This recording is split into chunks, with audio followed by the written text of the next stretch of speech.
Hey, this is Christopher James, and I'm here with Mike Patrick at the Grand Country. And Mike, you do a little bit of everything in the show here. I mean, you have multiple shows going on, right? We have 8 different shows here that we do. 8 different shows? My real title is General Manager, and I produce all the shows, and I've ended up in a couple of them. Right. Yeah. Which ones are you in? I'm in Grand Jubilee, and then also help host Branson Country USA, our radio and TV show. And do you dress up like Harley Worth It now that he's not here? You know, you're gonna do that? I'm more of the Porter White. I'm the rhinestone guy. He was kind of You're the take the rhinestone. teeth out and a lot of plaid. I love Perry. I think he's we were amazing. sorry to lose him. You know, he just moved to Pigeon Forge. I know. Yeah, we played his interview over the last few weeks and stuff because he was so funny and stuff. Very talking funny about guy. the show. Always topical. I mean, that guy was on the internet every day, pulling material. So every day in the show, there was something. I mean, he never did the same routine twice. No, and I was amazed by that because I got to be honest. I moved here from working in New York. And so some shows and stuff, I'm like, I don't think I'd really like to see this type of show. And, you know, I don't want to say names, but it rhymes with Nald Bobber. Like, I thought, I don't want to see this. I don't want to see that. But we went and saw those shows, and I loved it because of it's very unique. And Perry had a way of making it really, really unique for his act. And so when I ended up interviewing him, I was shocked. Like, it was one of the best ones I've ever had. It was a lot of fun talking with him and learning his background as a financial advisor. But you wouldn't expect it, I did not see that coming. But anyways, we're here to talk to you about being here at Grand Country. And how did you get your start in Branson? You know, I'm from the area. Really? Yep. I never get that. Yeah. That's so unique. A native to the area. Grew up in Nixa. My parents still live there. And as a kid, I was always fascinated with Silver Dollar City and show business. I went to church with all the ball knobbers. Oh. The MC of the show was my pastor. The one of the owners, Mr. Bill Mabe, was our music director. And so our church was kind of referred to as the Ball Knobber Church because the entire cast went there. Okay, that's so weird. As a kid, I grew up going to the show. You know, Bill Mabe helped raise my dad in Kansas years ago, so I had a connection with all these folks. So just probably a fascination with the Ozarks. In fact, I first tried to get on Star City when I was 15, too young. When I was 16, and they bent the rules and hired me. A little underage, and so went there, started robbing trains for a few years. You worked for the train ride. One of the funnest jobs I ever had. I think one of these days I'll retire, you know, and go back to working on the train because it was a great job. Really? A lot of fun. Really? You just do the same thing all day, though, right? Yeah, you do, but I mean, it's, you know, there's, I don't know, you find, just like, you know, in show business, you never do the same show twice. There's a, you know, wink and nod with somebody in the cast, or there's an inside joke that works its way through. And so, you know, through the repetition, there's always some ways to get around that. But then from there, the saloon show. So the saloon show for a while. Were you one of the girls, or when we were hard up? Yeah, you know? Very hard up, apparently. And same time, going to college in Springfield, I have a degree in communications management. And actually, when I started school, I wanted to be a news anchor. Oh, that's cool. But I just want to be the anchor. I don't have to do all the field work. Yeah, you know, that's kind of what I wanted to do. Start there with just hand me the stuff, I didn't want to do that. I don't want to stand in the rain and actually have to do, because I wanted to do that. I used to have a weekly show with our news station, Magic Mondays. So I would go in and talk about entertainment, what was in the movie theater, what was going on around town. Then I'd do a little magic trick and that sort of thing. But I never wanted to do the research. I just wanted to show up and especially when, you know, our backgrounds. I mean, you're very, you know, off the cuff, and you know, news. You kind of got to really have the facts to back it up. Yeah, they kind of it has to make sense. Changes the whole game. But so you did that. So you were at the saloon show. Yeah. So going to college at the same time, and Branson just kind of kept pulling me here. There was a show called the Foggy River Boys. They were the fourth show in town. They started in '74, and I got a job playing piano for them when I was 20. And so finished up school, still working Silver Dollar City.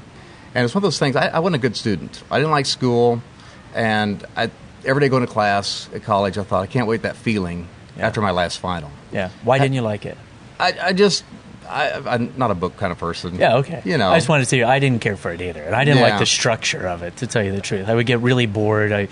If there was a subject that I didn't care about or whatever, I'm like, come on. Like, absolutely, or if I thought it wasn't useful to what I would be doing. Completely.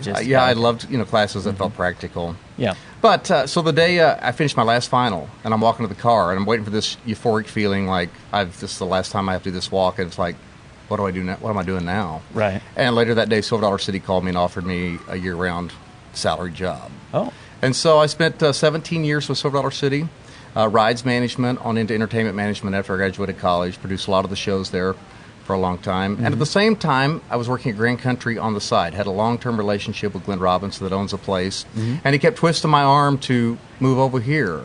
And I looked at it. I have a lot of respect for Jack Hershend, who built Silver Dollar City. And Glenn's an innovator. I put him in the same light as I would Jack Hershend. I thought, what a great opportunity to go work for an innovator, somebody that's built something, literally off the back end of a truck. Right. So I've been at Grand Country full-time 13 years now. Wow.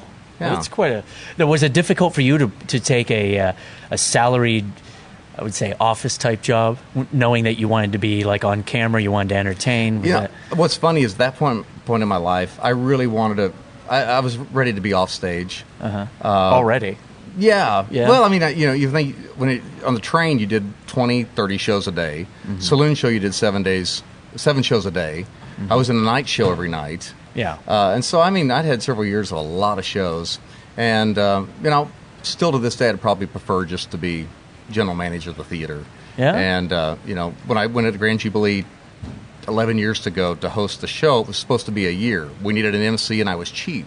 Right. And now here's 11 years later, and now we do a TV show, and I find myself more probably entertaining than I'd care to. I just wonder, because I find a lot of parallels. We hadn't really talked that much before the interview, but I had the same thing. Like, I stopped for a while. I did a strictly business job in a completely different field, paper products, and thought I was just done. I just wanted a normal job where I could just go in, do that, not have my job be my life, basically. And after a while, I just couldn't do it. I did it for 10 years, and then started getting into entertainment and came to Branson. And it was kind of the same thing where they asked me, I was only the comedian, so I had to work 15 minutes a day. It was awesome. And then the next year, Jim asked me, would you consider emceeing? And I'm like, oh, no, that becomes a lot of work. That was 10 years ago. And so I've been emceeing ever since. Well, it's funny to hear you say that, and people say it about me. I mean, you're so good. I love watching your act. I'm a fan of yours. Oh, well. And to hear you say, you were kind of done with it and you just want to be at an office job, because I get that, often. It's like, well, I'd really rather be a man. Well, you're so good at what you do. Yeah. And I think, the performing comes easy. It is fun. Sometimes, it's a commitment. And I don't think a lot of people realize that, I view it as an outlet, because I can say and do things on stage that I can't in real life. In real life, I am extremely quiet and shy and keep to myself. I don't really leave the house. Yeah. But on stage, you can be the opposite. And so that's often, and maybe you get this, people are shocked when they come and visit me at our house if we have a birthday party, something like that for our kids. They find me to be really quiet, and they're concerned that something is wrong. All the time. What's wrong? Yeah. And why are you in a bad mood? Is something upsetting you? Yeah. And, and I'm a fan of Johnny Carson, and I heard he was the same way. Off camera, like if you were a guest, he didn't speak to you. Right. Just because he's a very introverted, and I can certainly relate to that. Yeah. Well, that's cool. It's funny that you say, on stage you kind of sneak some things in. It's probably an outlet. I find myself sometimes, if there's a frustration or something going, that ends up on stage as a joke and probably helps me. Okay, well, when we come back, I want to talk to you about exactly what you do here at the Grand Country and the shows that you have going. So we'll be right back in a few minutes. Thank you for supporting All Things Branson. Be sure to subscribe and stay in touch on Facebook and Twitter. So with the shows that you have the Comedy Jamboree. Are you involved with that? I produce that show. You produce it. All right. You're not in that show. No. And talking with some comedians, including Perry and other comedians around town, one of the big concerns in Branson is not to upset anybody at all in any way. But sometimes... And underline at all. At all. That's what I'm saying. Sometimes I think, and they seem to think, that we overthink it. That we are overprotective, I guess, of it. And it kind of stifles the comedy a little bit, Do you find that? Have you had any issues with the country or with a comedy show that you have here of anybody being... occasionally I'll get a letter here or there. And it's one of those things, before we went on the air we were talking, there's a trust level. Like your employers trust you. You're a pro, you've done this. I feel the same way with the folks in the Comedy Jamboree. I mean, I've hired very talented folks, people I've worked with for a long time, and I trust them. Right. And, I mean, they know our values at Grand Country, but I let them have some leeway and know every now and then we're going to get a letter. Right. And I answer every letter, Sorry if we offended you. And here's the thing about it, comedy, unfortunately, someone is the butt of the joke. That's the very nature of comedy. That's what makes it funny. And so I hope that if you were offended by the fat joke, you laughed at the Baptist joke, knowing that somebody maybe was laughing themselves to death on the fat joke, upset with the Baptist joke. And I just one of those things. I know there's going to be 2 or 3 letters now and then, but you take how we see 250,000 people a year at that show. What's the percentage on that? And the people you have, and I feel it's the same way with most of the comedians in town, including me.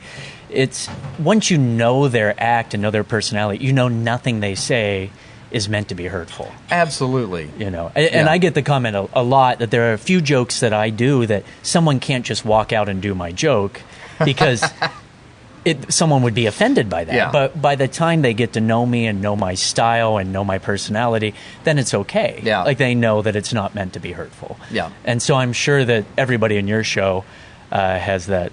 Oh, I mean, yeah. Well, we just have salt of the earth people. I mean, great values, and the one thing at intermission, I have to make sure we shake every hand, or we try to talk to everybody, or sign every. Even if the show runs long, I don't want anybody getting up till we signed every picture, or somebody that wants to touch us or touch you. Appropriately. Yeah, really. You just offended like a third of our people. You just offended a third of the people watching. Country, we will touch you. Right here. Well, in the heart area, not the lung. No, I totally agree, because that is one of the strange things about Branson, because I've worked Atlantic City, Vegas, Chicago, LA, all these places, New York. But Branson, they're very, very concerned by that, and rightfully so. I mean, we have the image of what Branson is, and so you have to be really careful with that. Yeah. But I just think sometimes they're overly protective. And it's a little to give frustrating. all our folks, in the night show with Jamie Hagee at Grand Jubilee, I trust him with my life. And that's scary, Oh, because yeah. I interviewed him. I don't know if I would do that. He wanted to do his Julia Childs imitation or something. Oh, for not me. that again. Oh, yes. Yeah, well, there should be a court order. Well, I think there was. Well, good. It might be in violation. I hope so.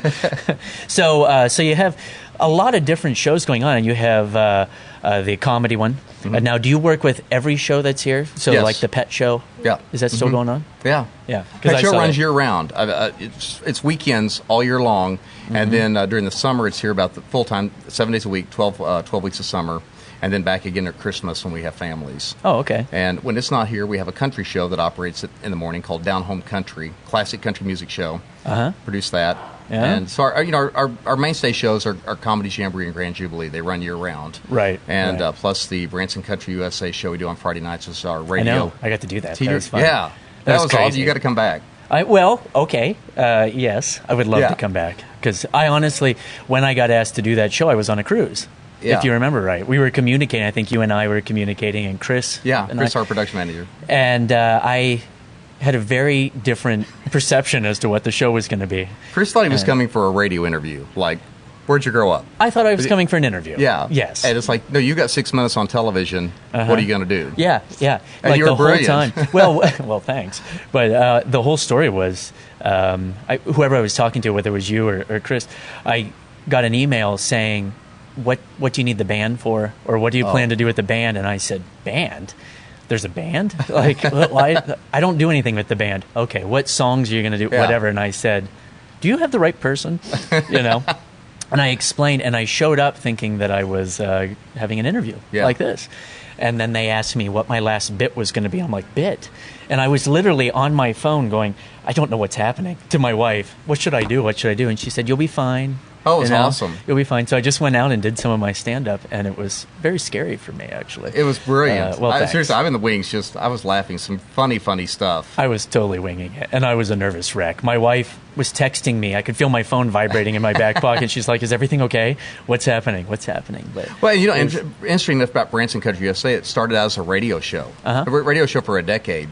And then about 3 or 4 years ago, one of our contacts from a Springfield television station said we want to make it a TV show. Right. And I was very hesitant to do it because didn't know a lot about producing a TV show, and I've seen a lot of bad television come out of Branson.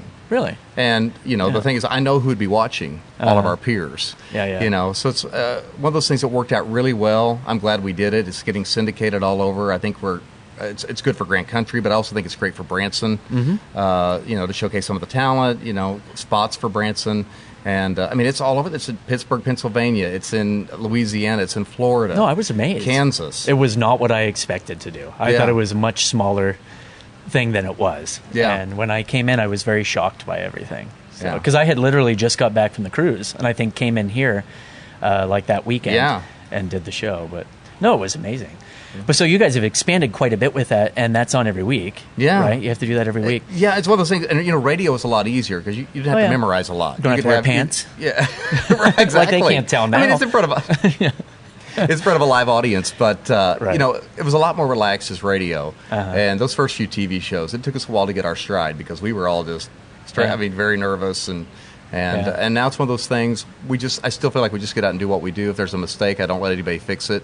Right. I believe in being authentic. I think the audience likes that. This is really weird because this is exactly what we say about doing our interviews. Even when we do little quick spots around town, we do one take. And that's it. We want it to be real. We want it to feel like it's live and happening right now. And our audiences are very smart. It's much like performing. People always say to me, "Do you use stooges in your shows?" No, never, because you can tell. Absolutely, yeah. You can tell right away. Some of the funniest moments are, with the folks you get up, not knowing show what they're going to do, or they're reacting, or exactly. Yeah, and back to complaints about the show. Anytime I've ever had anybody have a negative comment about content, it's always something that an audience member said. It's never something that I said. That's easier to deflect. Oh no. Yeah. In a way, they still hold me accountable for that. but all right. Well, when we come back, we're going to talk about working during the off season a little bit because I think it's crazy that you guys are open all year round. It's good, but I want to talk about that and how that goes and what's going on in 2016. So all right. We'll be right back. Thank you for supporting All Things Branson. Be sure to subscribe and stay in touch on Facebook and Twitter. Hey, we're back with Mike Patrick here at the Grand Country. We're here at the Buffet. The buffet. Yes. And I got to say, you guys got a lot going on. Now, do you have anything to do with all this other stuff that happens? You got water parks, you got putting. I do anything the boss asks me to do. It's really? funny. You end up in a lot of different places. And of course, so you're the general manager of the whole thing? General manager of the theater. Of the theater? Mm-hmm. Okay. Yeah. So you don't have anything to do with like the, what's that, the pizza? Not directly. As I say, we all end up, it's funny, particularly my department, the theater, I make a little organizational chart. So it has a little box, and here's what you're supposed to, and then I just wad it up and throw it away. And it's like, what do we need to do to be successful? Right. That we all do. And that's all the way across the company. It's interesting. Glenn, the owner, is 73. He built this thing out of the tailgate of his truck. You'll see him out in the parking lot every day picking up trash. Really? So he's still around. Oh, very hands-on. He knows everything that's going on. And, and very proactive, they seem. You guys... here at Grand Country, they expanded. They added the putt-putt outside. Yeah. And I came here with the kids to the pizza. Fun spot. Just right before Christmas. And I had no idea that all that was in there and stuff. So it's kind an of amazing place. It is. It's like a whole entertainment complex kind of. Yeah. It's neat. Well, it's funny. 2 or 3 years ago, my assistant Amy and I came up with an all-inclusive program because it's like we could. We're the only place you can literally pull in the parking lot and never leave. Right. We have a 319 hotel room. We have an indoor water park. We have 3 restaurants. We have 3 indoor mini golf courses. Excuse me, 2. One's outside. Yeah. A theater that operates 3 to 4 shows a day. And what am I missing? The family, the fun spot, the family arcade center. And so we came up with this just like a Mexican resort. You get your little armband and pay one price, and you can come here and do, stay for a week. That's what I was going to say. We do that a lot because I work at some of those resorts, and that's what it reminds me of. You go and it's all inclusive. You have everything that you need. Yeah, it's a lot of fun. No, it's pretty amazing. But what are some of the trends that you've seen over the last few years? I've been in Branson for going on 11 years, and it has changed a lot. And I just talked to the Chamber of Commerce about changes and new businesses coming to town. What are some of the trends that you've seen over the last few years? Well, I think you got to be family friendly. Motor coach business is not what it was at one time. Of course, 20 years ago, Jerry Henry from Silver Dollar City said, this is generations coming up won't get on a tour bus. We better get ready. And, like Glenn here that owns it is such an innovator. I think we stay on top of things, building family attractions. Our shows are geared family. And it's interesting, and I mentioned the word authentic earlier because it's I feel like at Grand Country we try to offer authentic experiences, something real, tangible, when you talk about changing Branson, it's we still do country music, and I think we do it well. It's often I hear people come to the Grand Jubilee and say, I don't like country music, I love this. Right. Well, because I hire people that can sing. I hire very talented people. The shows are very fast paced. I think when I write the shows, I think somebody's got a remote control in their hand. Right. There's not a song in my shows that are over 2 minutes. Oh, that makes sense. Just because I know, because I watch the audience. At what point are they getting, ready for something else? And so I think there's things that are combining to make us successful. I mentioned the all-inclusive program. We had a record year in 2014. We had a record year in 2015, and even more excited about 2016. And it's one of those things. I think we've made our entire property work for us. Right. Well, the hotel, the family attractions, the shows. During what's considered the Branson off season, which seems to be getting shorter and shorter and shorter, you still have the shows. What are the audiences like? I mean, do you get quite a few people that come to the shows? Oh yeah. I mean, it's amazing to me. It'll be the dead of winter, and of course we try to run some area appreciation. We do some things to bring some people in the door. Right. But the way Glenn looks at it, he's got people in his hotel. The restaurant's going to be, all our restaurants are open every day. The attraction, I mean, there's not anything here that's closed. Right. 365 days out of the year. So it's also a good time with the shows. I mean, right now we're operating, but we're also rehearsing. Comedy Jamboree is here on the weekends with the last year's show, but every day they're rehearsing 8 hours on the new show that'll open in about 2 weeks. Grand Jubilee's new show is already open. So it's one of those things, the off season, people always say, well, how are you enjoying your time off? Yeah, right. Or a little less. The workload is, from October through middle of May, 1st of May, when we're redoing all the shows for the year. May to October is the time to kind of kick back, and then you're just operating, which isn't, that's a walk in the park. But, Yeah. This time of year it's just crazy when you're performing, you're rehearsing and planning. Yeah. Well, I've noticed just in the years that I've been here that like I said, the off season has gotten shorter, and a lot of places are staying open. We're getting a lot more people throughout the year. In fact, I do a lecture on the cruise ships about Branson. I was telling the chamber this earlier today. And so I was doing it this week, and some people came up to me and said, we're going to Branson on vacation next week. And I said, next week? You mean next month? Yeah. And they said, no, next week. We're staying at Big Cedar. We like to go when it's not as crowded. We can go around. We can enjoy the lake. We can relax with the family. And I was surprised by that. And quite a few people came up to me and said they come during this time of the year. And so I find that surprising. I would say probably 6 or 7 years ago, I would be majorly shocked if somebody had told me that. Yeah. Because everything used to be closed. I remember driving down the strip and trying to find a place open to eat. Yeah, was the problem. Well, and when you live here, it can be a little bit depressing. Before I was in a show at night. I mean, if you didn't eat before 7, because I don't cook, so it's eat out every night. Get Jamie to do it. Apparently, he's really good at it. He is a good cook. But if you didn't eat before 7, you didn't eat. Yes, because the restaurants would close or whatever. And I think it's a little better now. Yeah. I was frustrated for a while because our day off was Sunday, and there was nothing to do Sunday evenings. Nothing to do. Like, even the movie theater wasn't open. And I was shocked by that. I was used to going to see a movie at like 10 o'clock at night where I grew up. And here, matinee was it. And I was really surprised. No, I think it's great to be open year-round. I think Branson needs to find some sort of winter attractions, too. It's too bad. I mean, we can't have skiing and stuff like that like some other places. But I think that there's a market there for people that want to travel in the winter. And, surprisingly, even for locals, because we have this indoor water park that's 82 degrees every day. Oh, really? So we'll be packed out. Now. It's awesome over there. Yeah. But, we'll be packed out on weekends with just local folks who, particularly, we just had a little bit of snow, a little bit of ice here. So the locals will be, they're ready to do something on the weekend and be warm. And we do an incredible local business, when kids are out of school on a snow day or on weekends. A little weekend getaway for, maybe people that are not directly in Branson, but I say locals, I mean Springfield and surrounding towns.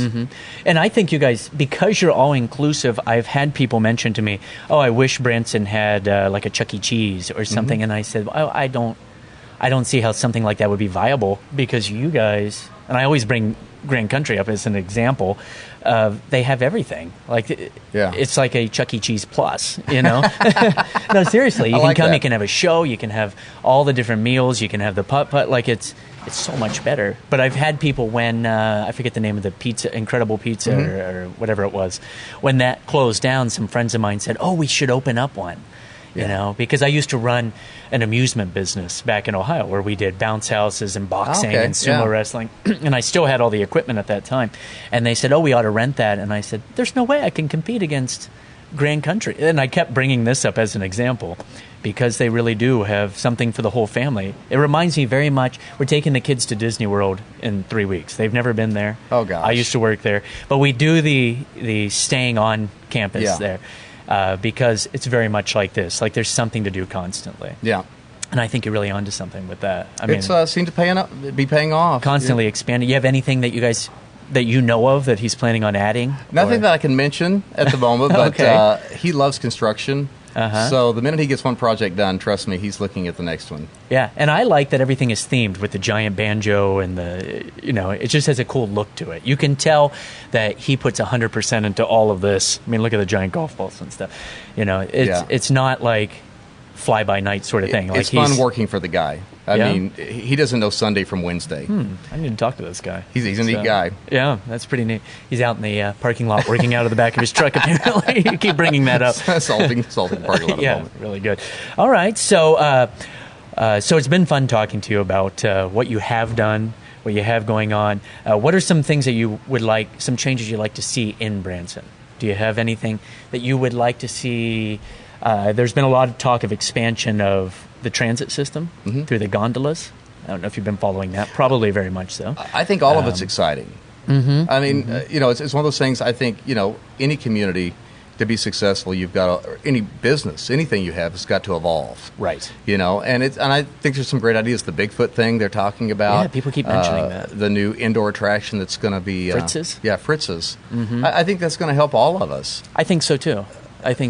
Yeah. I think that any of that type of stuff just attracts a new demographic. Absolutely. And like the Chamber was saying, a lot of the hardcore locals don't like a lot of change. Like they like things, they just want their fishing holes back. They just want, to Yeah. keep things how they were. But as he said, it's not turning away from those people at all. I It's think you trying to preserve- attract more people. I think you preserve the past while looking to the future. Oh, that's good. Gotta save that. I actually, Yeah. that's not my quote, but Oh. but I love that quote because it's one of those things. I've mentioned the word authentic. There are things in my shows that will be very reminiscent of my childhood, going to the Ball Knobbers or seeing shows that I grew up on that I think are true to Branson, true to the area. It's one of those. When I was for our city, there was a lot of employees, and we brought in Nickelodeon one year, this big kids festival. Right. And before that, the only colors on park were beige, buff, and brown. Yeah. Yeah. And then here comes Nickelodeon. We're bringing in primary colors, and we're bringing things that weren't necessarily the theme for 25, 30 years of the park. But it's one of those things we knew we had to do to expand the park, bring in more folks, bring in younger folks, family-friendly folks. And it's one of those things you marry the two together. And that's why I say, you preserve the past while looking at the future. Yeah, they're not turning away from No. what made Branson. Families It's have just- enjoyed this town for decades. And I think the new attractions are just an extension of bringing more folks to town to enjoy the area. I think so too. We have all the zip lines, the water park. Yeah. That's probably the number one thing. When I do my lecture on ships, I start with, when I say Branson, Missouri, what pops into your mind? And I have people shout out things. And then I tell them what it's really like. And I have a little slideshow that I sometimes do showing the water park, showing the amusement park, zip lining. I have the commercials I've done with Yeah. my kids with all of that. And they're often shocked by that, at all the expansion that we've had, and that there's so much for families to do. Yeah, there's a lot for them to do. It's a shame not to get that word out. Yeah, but you guys are really doing it here, and I think it's incredible. Well, thank you. And I have a lot of fun. It was great talking with you. Thank Likewise. you. Thank you for taking the time to talk with me during this busy time when you have all of these rehearsals and stuff going on. It was difficult to get this set up, but thanks a lot for talking with us, and I hope to come back on your show. Please, yeah, you have a standing invitation. Oh, let's do it. Yeah. Let's do it. I'll just pop in whenever. Just Anytime. walk out on stage, see what Jamie does. Yeah. Because that went so Do well. it. Okay. Well, it was good talking to you. See you, Thank you buddy. very much, Mike. I'm Christopher James here with Mike Patrick. Thanks for watching All Things Branson. Bye-bye. Thank you for supporting All Things Branson. Be sure to subscribe and stay in touch on Facebook and Twitter.